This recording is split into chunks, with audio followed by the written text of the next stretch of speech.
Welcome to Naperville Notables. I'm Liz Spencer. This is an occasional series on Naperville Community Television where we get to meet and hear from the people who've made a difference in our city.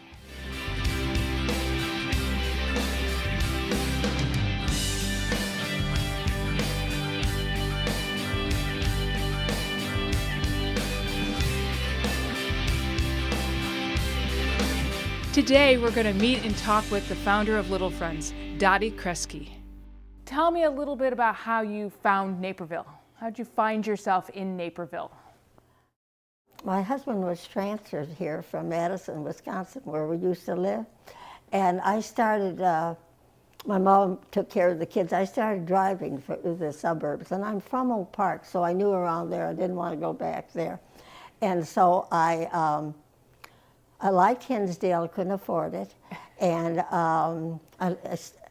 I don't know why I didn't stay in Downers Grove that much, but I kept coming out. And then when I saw this little country town with the cornfields all around, I thought that's a nice way to raise your children. And I didn't know that we would grow and grow, but still it is a wonderful town. I'm glad that I found it. And you grew up in Oak Park? Yes, I was born and raised in Oak Park, went to Oak Park River Forest Township High School. From there I went to the University of Illinois. What did you study at the university? Oh my. Well, I majored in education, is that what you meant? Yeah. But it wasn't anything I was gung-ho to do. I didn't know what, you know, you have to call your major like in your junior year. Mm-hmm. And I heard other people saying education, I just took it. You know, I really wasn't bound to do something like I've always wanted to be a teacher. And actually I was sorry through the years that I had been a veterinarian. But I don't think women were veterinarians back then. But it just happened that and I'm happy I did too. How did you find Hobsen Preschool? What were you looking for? Well, we were looking for a house. And I said to the realtor that was helping us, could you give me the names of a couple of nursery schools? Because it was too late to do anything with the public schools. And he said, we don't have any. He was wrong. There was one in a home with 7 children. She was licensed for 7 children, but there weren't any others. And so he said, but somebody gave me this name, and he went and got it. Her name was Helen Hobsen, and she's still active in town. In case somebody that came to town and went to the realtor was looking for one. So I took the name, but it took me a couple of months to get the kids settled in their schools and get the furniture in the house. And so after a couple of months, I called and asked if they ever needed a sub. And she said that things weren't going very well. Would I come out? And she was going to pay me to do and tell her what I thought was going wrong. And I did. And it wasn't anything terrible. It was the teachers lived so far away and had to come through traffic. And they got there after the children did, and things were up for grabs. So I ended up being the director teacher, and I felt sorry for them, but they were very nice about it. And that's how I found it. It's a nursery school? Yeah. And that's different than what we have today with preschool. In its education, what were you doing with the nursery school? It was like, well, they weren't like Naperville didn't have any, mm-hmm. and especially fathers. It was like, I'm going to pay money for him to get ready for kindergarten? You're like, no way. They didn't realize how fast they learn and they should be doing something more before they go to kindergarten. And I always thought the word Head Start was terrific. It means they're getting a head start. Yeah. And there's been so much publicity and doctors talking about it, that it's so much better for the children to be in a preschool before going to school. And today, like they're going to have all-day kindergarten, you know they're going mm-hmm. to be doing even more. So it was very, very different. Everybody today, I believe, accepts it. Yeah, where you were kind of ahead of the trend with nursery school. Well, I suppose. I'm not sure. We have many here in Naperville now, and some, I think they do more with school readiness than others. Some are more socialization. But I've learned through the years it doesn't matter. It's just wonderful that the children get with other children and they learn from each other more than what I don't know what we give them. And that's the change I see too. Tell me, what did you do? Give me an idea of a day at that nursery school. Well, they would get there in carpools driven by the mothers about by 9. And they'd take off their coats and at that age, teachers helping with the boots and all of that. But then on all the tables, because it was an old-fashioned school, and we had just tables out all over, and some would have Play-Doh, some painting, something creative for them to do. I know I had told you about the little boy. I had cut hearts all night in front of the television. I put the hearts out on the table and paste and things. And a little boy came and cut all the hearts in two, and I wanted to yell, no, no, but I didn't. And then he turned the hearts like this, and they were butterflies. And then all the other children started cutting and turning. But you could see, you shouldn't squelch creativity. And then after the snack, and the Hobsen Woods, if we could, we always went out. And there was so much to learn there. About wildflowers, about the birds. We had owls out there. It's still the Hobsen logo as an owl. Mm-hmm. And then about time when the parents would be coming, we'd go back in and get their papers to hand to the moms. And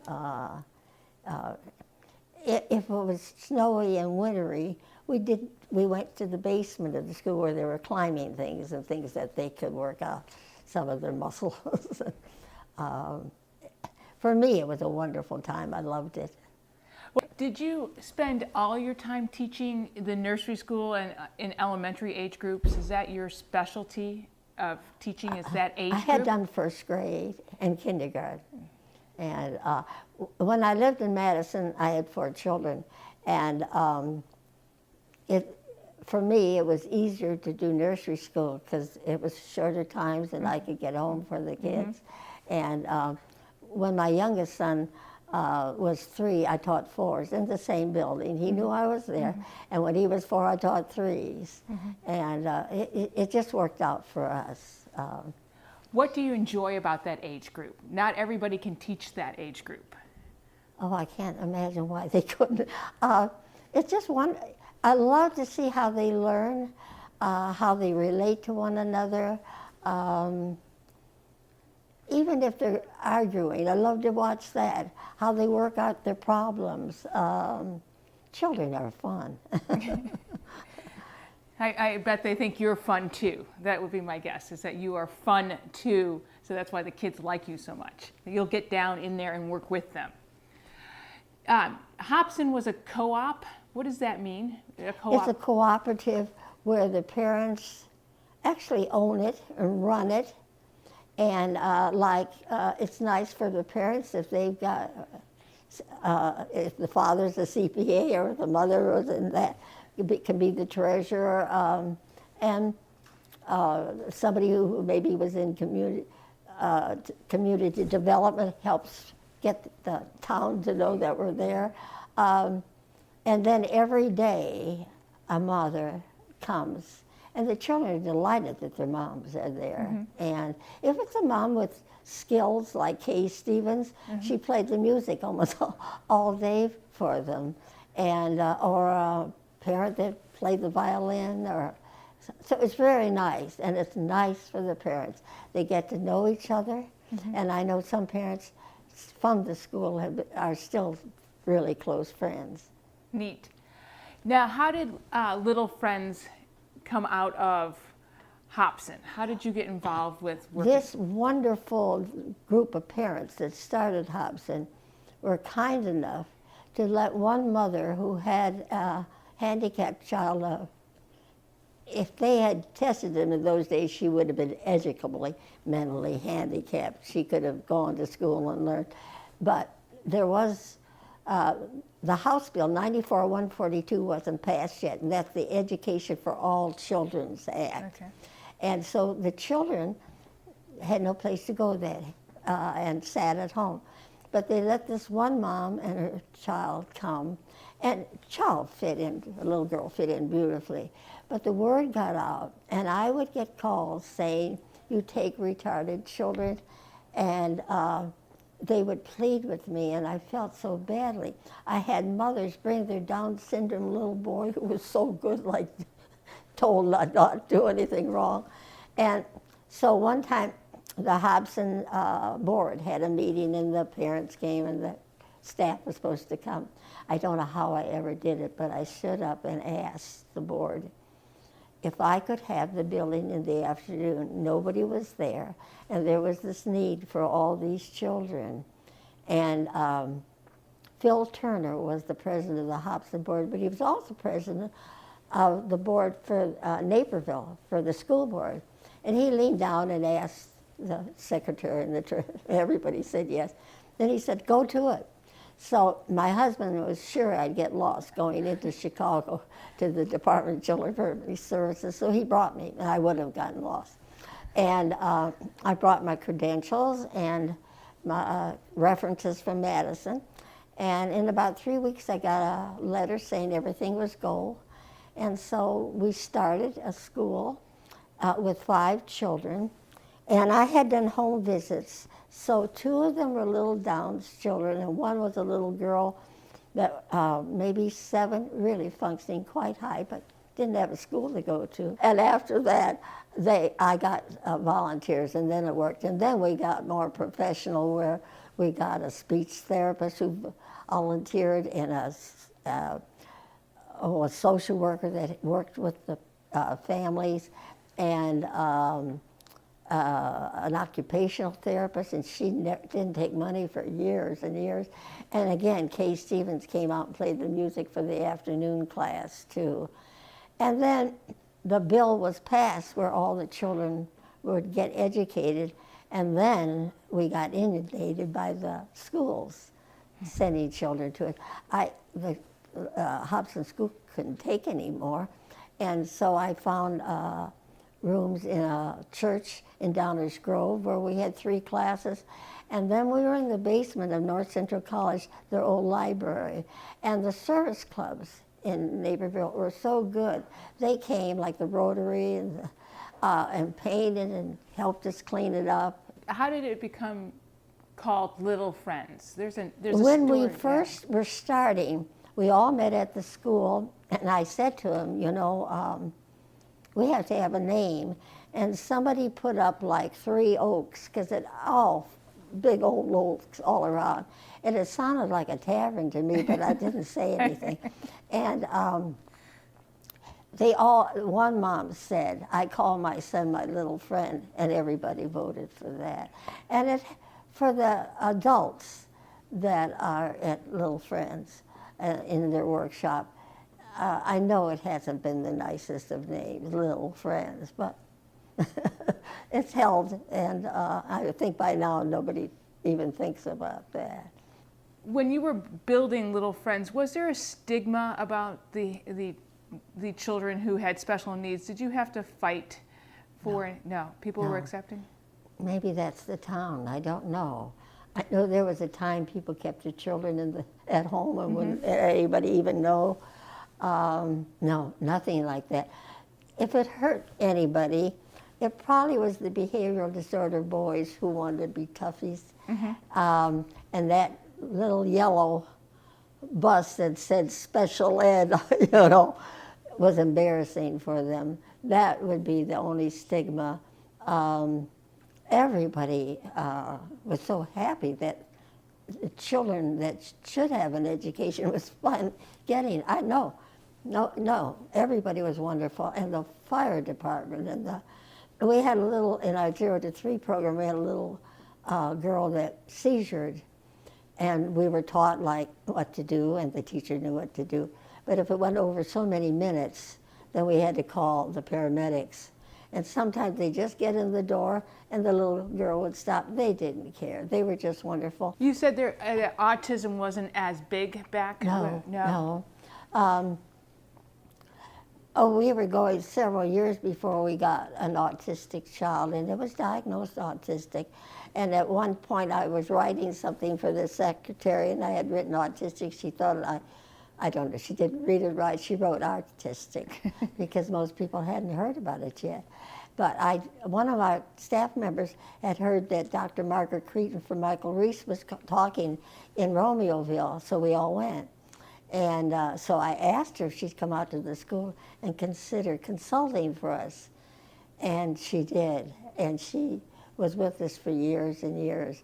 We had another psychologist who was taking care of one of the autistic boys. His parents had, because there was no other place, had him go to Dr. Hatcher. And he wanted to see what kind of a school it was that the boy was in. And he came twice. And then I said to him, would you consider consulting? And he said he was thinking about it himself, he'd like to. And then I said to him, how much do you charge? And he told me. I went, and then he lowered it, and I went, and lowered it. And then finally he said, what can you pay? And I told him, and he said, I'll take it. And he was with us a long, long time. So you could see everybody helped us. My name is on that door, but it should be all kinds of names. It was, and the town, I think, always was happy to have them there. What was the hardest part of your day when you were doing all that? I don't think there was. I knew you were going to tell me that. I don't. It was so much fun. It was wonderful. Not to get discouraged, and not to let, if I did, anybody know it, so I can help the teachers who were right in there doing it with their boots on every day. That could be. Even if a child did the tiniest little thing, everybody was so happy, because that's hard. Mm-hmm. And that's hard for the teachers in the public schools now that have so many of them too, that you work and try this, try that. When you think back of getting your education degree in college and not thinking you knew what you were going to do, and now, gotten into special ed, did you think there was a plan for you, that a greater idea? Because you seem to have such a knack for it. No, I'm not like that. I don't think there was a plan. I don't know. There was a need, and like we said, the girl probably helped. And then I could see that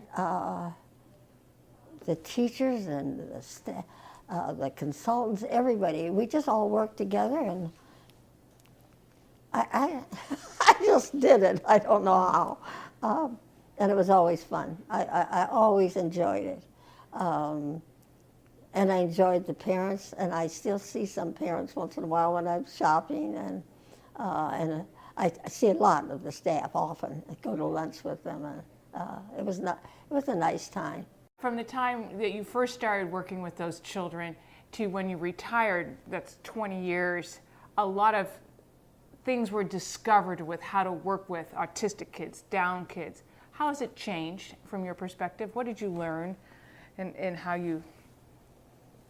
I think maybe more accepting. Years back they would hit kids with the rule, not being so stern and strict. Meeting the child where the child is and working on that. The public schools are really good. They wouldn't have sent anybody to us if they could have had. And actually now, Naperville really handles almost all of theirs. Maybe real severe, they'll send to Little Friends or some other school like that. I think the media has educated people more, and colleges and professors, and that everybody knows that stricter you get with some children, the more they pull back. So, what did it mean to you when they decided to rename the academy to the Krejci Academy? Oh, I worried about it. You know, if I had the name Jones or Smith or something, but here you're trying to teach these kids phonics, and the J is pronounced like a T. That's how my in-laws did it. So I kept thinking like, oh, and I've been called Dottee Krejci, all kinds of things. And I know those poor secretaries still go through that. I thought it was nice, an honor of them to do that. But I kept thinking, God, how are the kids going to learn to spell it? All that. You're funny. And so you retired from that, but you went to volunteer at Highlands Elementary School with the school district. Tell me about that. Why did you do that? First I went to BB, and I went there several years. And then when my grandson, the oldest grandson that lived in Naperville, went to Highland, I went to kindergarten. I went there to read to them. But it happened that the kindergarten teacher he had worked at Little Friends. So when I was there, she'd fix out her her bulletin boards and put papers out in the hall, and it was wonderful for me. It just let me have the class, and I'd read to them. And then after that, for several years, all four of the grandchildren went to Highland. I would help in second grade. And usually, after the school started and the children were doing their own reading, I'd let them read with me, and I'd help, and or sometimes just read to them. And I enjoyed it thoroughly. Why is it important for people to volunteer in elementary school and work with the kids? Why is that important for the children to see that, for you to be there? Well, I think you get something from it, and you like yourself, and that's important. And like, especially now where they have to make so many cutbacks, they could use an extra hand to do all kinds of things. I did reading, but I've seen volunteers there doing all other things, like in the library, putting the books back, that sort of thing. And if you like children, if you've been a teacher, it's just a natural for you. Did you get a chance to interact with Susan Stuckey a lot at Highlands? Yes. Oh, tell me about Susan. She is just the best gal, the best principal. And I always went to see at Halloween time, to see the children. They walk around the building, and she was always dressed up. And she went to Illinois too. And she would come sometimes in the Illinois cheerleaders costume, all kinds of things she did. But that school gets lots and lots of awards for they do really well. You walk in that door, you can feel the friendliness. It is, and she has done a great, great job. It's a neat school. I agree. It's a neat school. It is. Now, you were also a weed lady. Tell me about that. Well, when I retired, I kept thinking, what will I do? And a friend of mine, Kay Stevens, who had helped, and her husband, John, had helped settle the settlement, and she was a weed lady when she could, because she also did music for us. But she brought me over to the Daniels house and introduced me to everybody. And what they used to do is they used to have a great big auction at North Central College. The antique show. Right. Right. And I used to go on Friday afternoon to think, oh, is that wonderful? And you find weeds, all different shades, because if you pick them when they're green, then a little yellow, that sort of thing.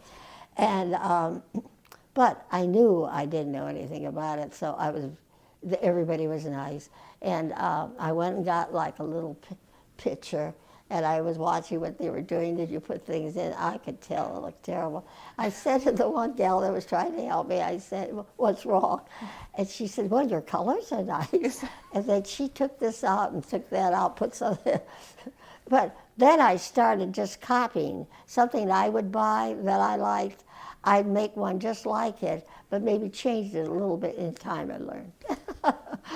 But we had lots of fields to pick weeds. Today, we don't have lots of weeds because they're all houses. I was going to ask, so you went out and actually cut your own weeds? Oh yes, we maybe like 8, 9, 10 women, and we'd big old sheets, and they pile them on, and then carry them to the cars, and then what you have to do is you have to strip the weeds, strip the leaves off the weeds, and some of them you put in water, some of them you put in glycerin, some of them you just hang them upside down on a hanger, and so they dry right, and that was fun too. That's a lovely place just to walk through. Did anyone ever wonder what the weed ladies were really doing? Did you get any little trouble with that We name? had sometimes cars stop and ask us, and we'd say we're picking weeds. They're looking like, yes. I think that's a great name for that group. I just love the name, Weed Ladies. Oh, you get all the time you hear little remarks. I don't know if my grandchildren have ever thought of that. Well, I'm sure they have.